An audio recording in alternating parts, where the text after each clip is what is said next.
And speaking of some bad news, here is some of it. You guys know that we've been following what's going on with the FCC. And when we had Evan Greer from Fight for the Future, when we had her on, she talked about how Nathan Symington is the Trump appointee that they were trying to just ram through on the FCC before Trump's out of office. Well, bad news, folks. They succeeded. GOP senators rammed through last-minute Trump nominee for FCC.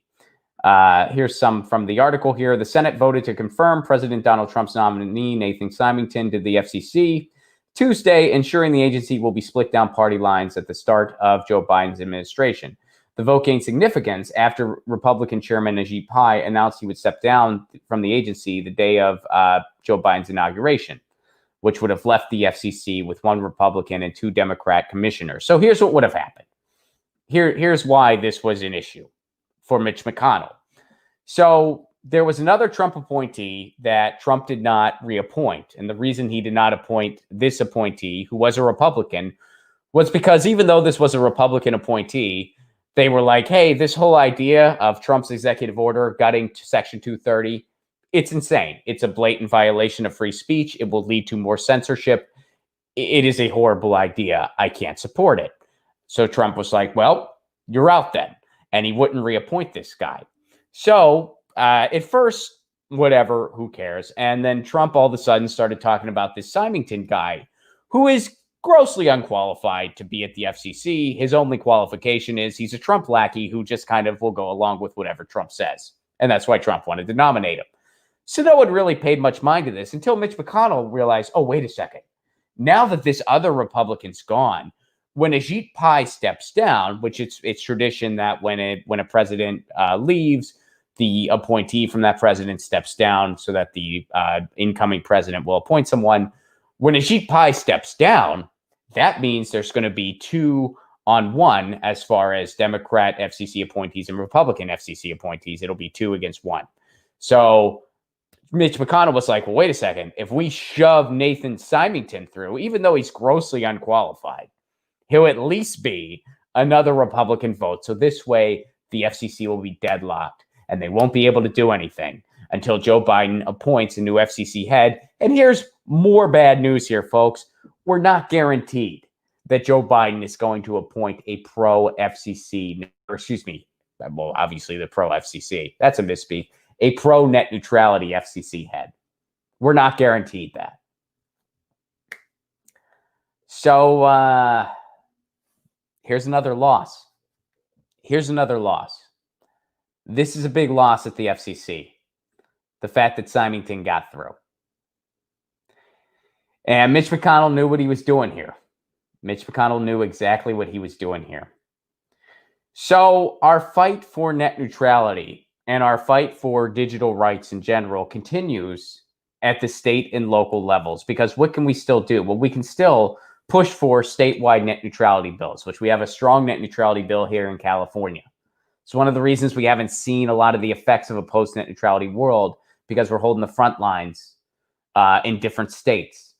Because if California has a strong FCC or a strong net neutrality bill and New York has a strong net neutrality bill, well, guess what?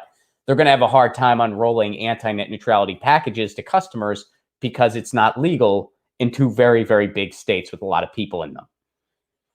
So that's a way to fight back. Another way to fight back is to pressure the Save the Internet bill. Look, if you recall, there was a big campaign for net neutrality that Fight for the Future organized that I was a collaborator on, where we showed up to Mitch McConnell's office demanding that they bring a vote to the Save the Internet bill.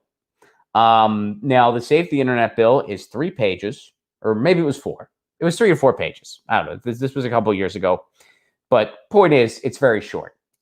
And basically, it just says, hey, you know, those net neutrality laws we had, those were good laws. We're going to go back to it. It's basically all it says. It's very simple legislation in a world where legislation is always intentionally complicated as hell. And it says, we're bringing back those net neutrality laws. They were damn good laws. So we pressured Mitch McConnell to bring it to a vote. Of course, he didn't do it, but we did have, we did raise a lot of momentum around net neutrality. We brought the net neutrality story back into the spotlight, and we got a lot of politicians, even some Republicans on board with the cause. At least they told us they were. So that's a victory.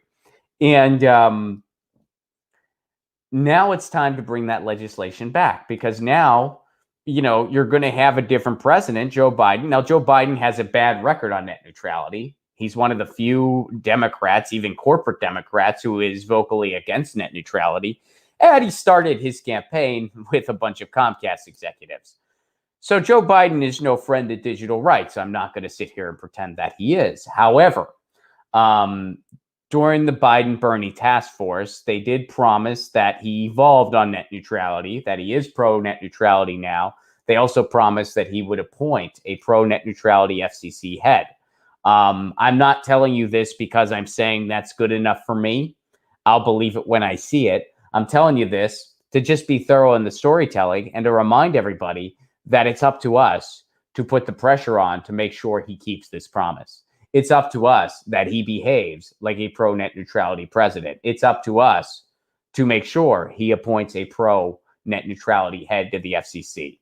And we're going to have to be very vigilant on top of this.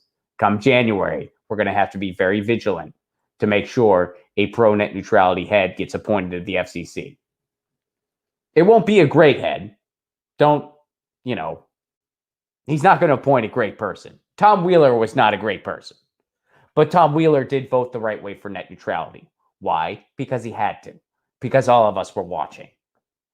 So we got to do that same thing again. Tom Wheeler was a cable lobbyist. The guy who voted net neutrality in the first place. He was a cable lobbyist. He didn't want to do it, but he had to, because he was an Obama appointee. Obama gave lip service to net neutrality. Obama told him to at the 11th hour because all of us pressured them into doing so, and the right thing happened. But it would not have happened without our pressure. Tom Wheeler was a cable lobbyist. Obama brought Ajit Pai into the fold in the first place. He didn't appoint him head. Trump did that, but Obama brought him in the first place.